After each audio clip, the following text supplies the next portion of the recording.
Nebraska, the Great Plains. People have long come here to build new lives.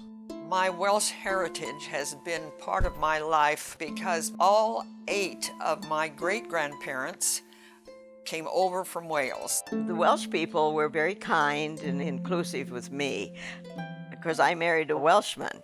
Sinking deep roots into the rolling prairies. My Welsh heritage is very important to me, probably because I have such a Welsh name. Berwyn Emrys Jones. My classmates in primary school always stumbled over it. Leaving everything they know behind to take their chances in a new land. My Welsh-American heritage gives me a sense of placing, identifying who I am. It's a familiar story told over and over again across America. What we love is our music and our poetry, and it's something that not everybody has.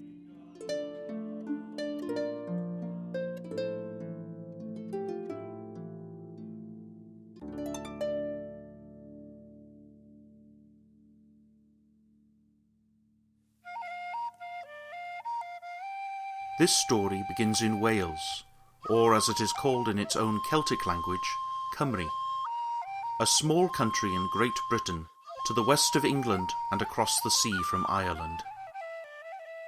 Welsh people began coming to the New World in colonial times in search of opportunity and religious freedom.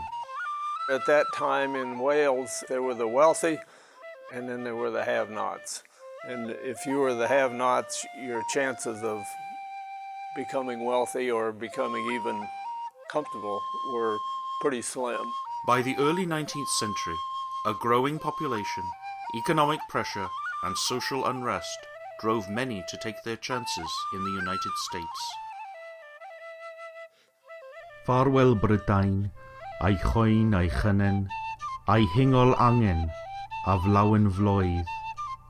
Farewell Gymru, a'i thraws a'r glwyddi, a'i gwladaidd dlodi, sy'n gwaeddi ar goedd. It was the poverty there. Everything was owned by the English. They just wanted to have a better life. This is why they came. Robert Hughes came from Kinwood, Wales. He left for the States at a very young age. Him and a friend seen a handbill, said free land in America and lots of opportunities. He packed up his earthly belongings in a trunk and kissed his sister goodbye, and knowing he'd probably never see her again. My grandfather, John E. Jones, came downstairs with a carpet bag packed and announced that he was going to America to make his fortune. And his mother had a hissy fit. My name is Thomas Higgins, and my great-great-grandfather, Thomas Higgins, was evidently the first Welshman to homestead in Nebraska. He landed in New York, this was long before Ellis Island, and applied for citizenship and worked and met his future wife, Catherine Davis. She was born in Wales as well. They made their way up to Sauk County, Wisconsin. Welsh immigrants built thriving communities across the northern states, where many worked tirelessly in the hope of purchasing their own land. Meanwhile, they faced a test of loyalty to their new country. Some of them went to the Civil War. They'd been here 10 years, and they said, okay, you need to come and fight for us. Well, we just got here. And they went, and most of them made it back. I have one ancestor here, John Griffiths, who got shot in the shoulder and carried that mini ball for his whole life.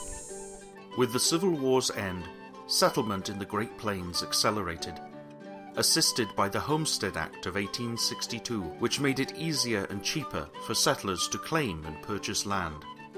They decided that the land in Wisconsin was too expensive. It was a problem because they couldn't get ahead of the migration fast enough to get there when the land was still cheap. Welsh families in Wisconsin, Ohio, and other states struck out for the frontier. My great-grandfather got the land for $1.25 an acre, close to the Missouri River, pretty good farmland. If they lived on it 6 months, it was theirs. Within a few years, the Welsh had established a thriving community in southeastern Nebraska. Other Welsh settlements followed, and immigration from other states and Wales itself continued into the early 20th century. My great-grandfather on my father's side came over in 1880 to the Wymore area, and they bought 80 acres of land south of town when they were diminishing the Oto Indian reservation. The Welsh, of course, were among the many settlers who displaced the indigenous peoples of the plains. For a time, the Welsh and the Native Americans lived side by side and even traded with each other. However, the relentless tide of settlement soon forced the tribes to sell their remaining land and move away. Sinking their ploughs into the prairie soil, building homes and barns, the Welsh now beckoned others to join them in the Garden of the West. New towns and villages arose on the prairie. Many still stand, but some are mere memories today. Robert broke ground for Sam Wymore, who was the founder of the town of Wymore, Nebraska. They lived on a farmstead south of town, had many kids, which Arthur would have been my great-grandfather. The first 2 years in Nebraska were tough. They had crop failures. Finally, in the summer of 1861, they had good crops, and they had a good harvest of both wheat, corn. They had pigs by that time, and he began to feel like, okay, this really is a good place to live. They would have their farms right next to each other, because they were still a community. That was part of who they were. They helped one another. Make hay, somebody was sick, crops, get in. That was a given, that they would do that. John S. had died in a coal mining accident in Pennsylvania and left his wife with 8 children. All the neighbors helped Ann Lloyd Jones work her farm and raise her children. Despite their challenges, the Welsh persevered, and soon many enjoyed a prosperity they could never have imagined in their homeland. They did fairly well because they would purchase more and more land, and then they finally went back to Wales and brought their younger brother back. So there were 3 Jones brothers. Doubtless you will rejoice to see Eden like Nebraska, laden with wheat, corn, vines, apples, and plums, with the herds dancing in the meadow and everything happy. However, no matter how productive this new land, it was vital for the Welsh that their new lives bear spiritual fruit as well. My family, when I was growing up, did attend the Bethany Presbyterian Church.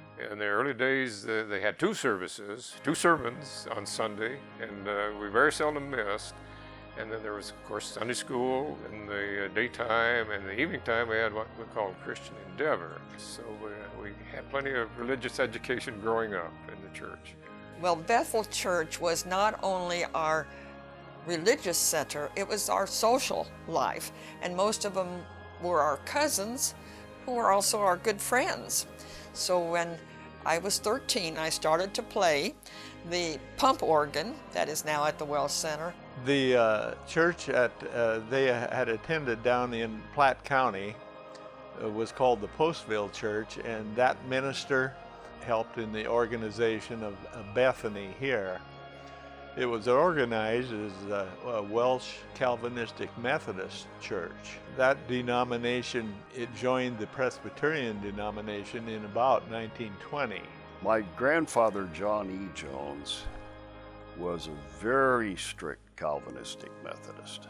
The Calvinistic Methodists were very anti-alcohol, and they were also very strict Sabbatarians. He would do absolutely nothing that even appeared to be work on a Sunday. His only vice was horseshoes. He was an expert horseshoe pitcher. And there is a wonderful old photograph in the family of John E. with the horseshoe out like this. The religious devotion of Welsh immigrants informed their contribution to public life. Many embraced moral causes such as temperance and prohibition. Whatever their beliefs, they became active citizens of their new country. Ann Jones was my great-grandmother. She was very, very active in the WCTU, which is the Women's Christian Temperance Union. So what my great-grandmother would do would go into the bars, preach to the guys that were drinking, walk out the back, go down the alley and go to the next bar. But most importantly, she ran for mayor. And this was quite unheard of. And let me tell you, she lost by 3 votes because her own son didn't vote for her. A man of note in the district is the Honorable George U. Jones, also known by his bardic name of Umil Allen. Apart from being a poet, Umil Allen is also a skilled and bright politician, a member of the state legislature for this county. Like all honest men, he has done his job well. But beside their strong beliefs, it was their language that defined their identity as Welsh-Americans. My father, Richard Williams, spoke nothing but Welsh until he went to school.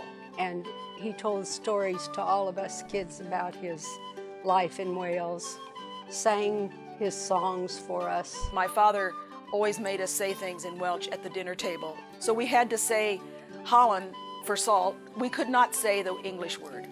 And my grandmother would always tell me, Gwyneth, Kaitigeg, which means shut your mouth.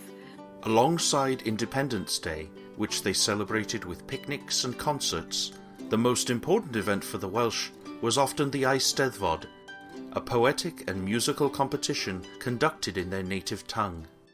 Wel, Gymru dewrion, dewch yn awr, ynghyd I gael Eisteddfod fawr, a cheir Nebraska yn llawn o dan, yn seinio ei Chymraeg eidd gan.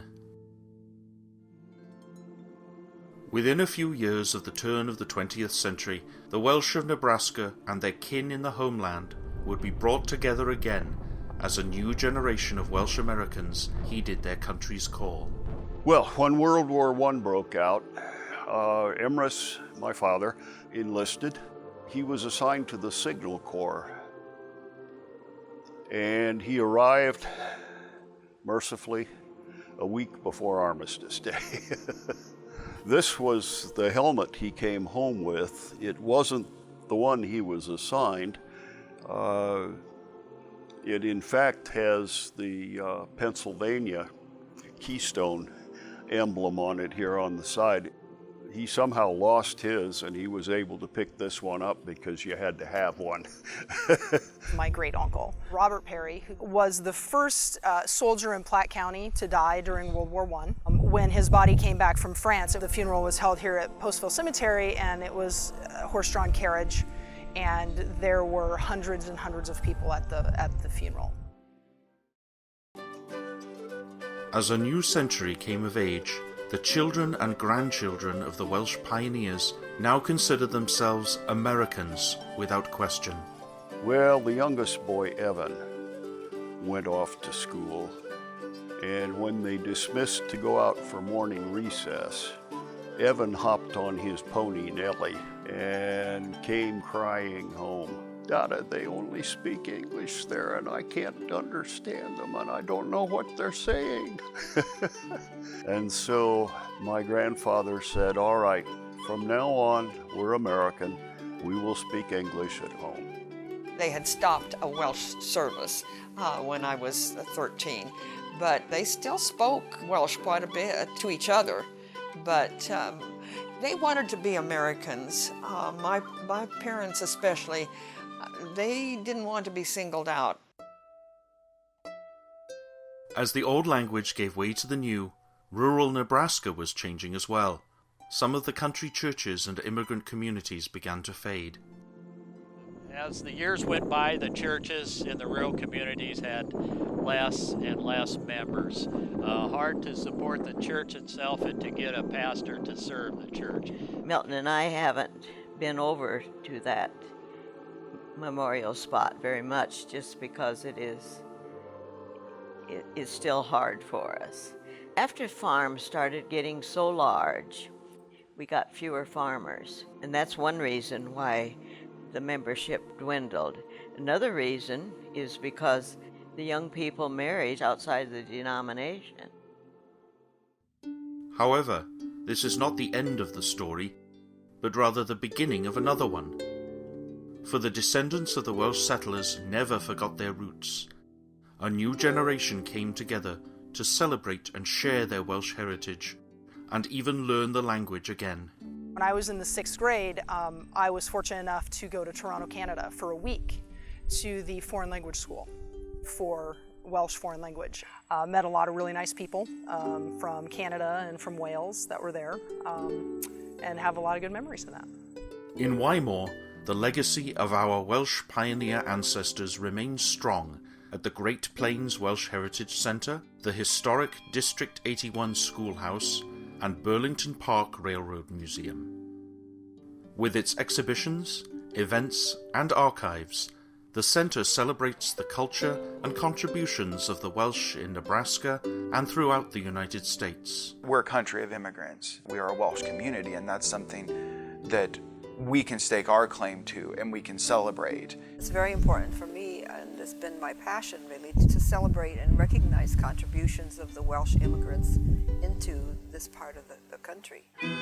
Here, on the Great Plains of Nebraska, we still join our Welsh ancestors in song. We hold their memory dear, and we hear them speaking to us through the letters and treasured possessions they left behind. Daddy made things from iron for the trains. He made each one of us kids an anvil. This is mine. It's the smallest of all of them, and I treasure it. In the portraits of our Welsh ancestors, in their poems and songs, and on their graves, we read the trials they faced, their dreams and hopes for a better life in a new land. This is their story. It's part of yours, too.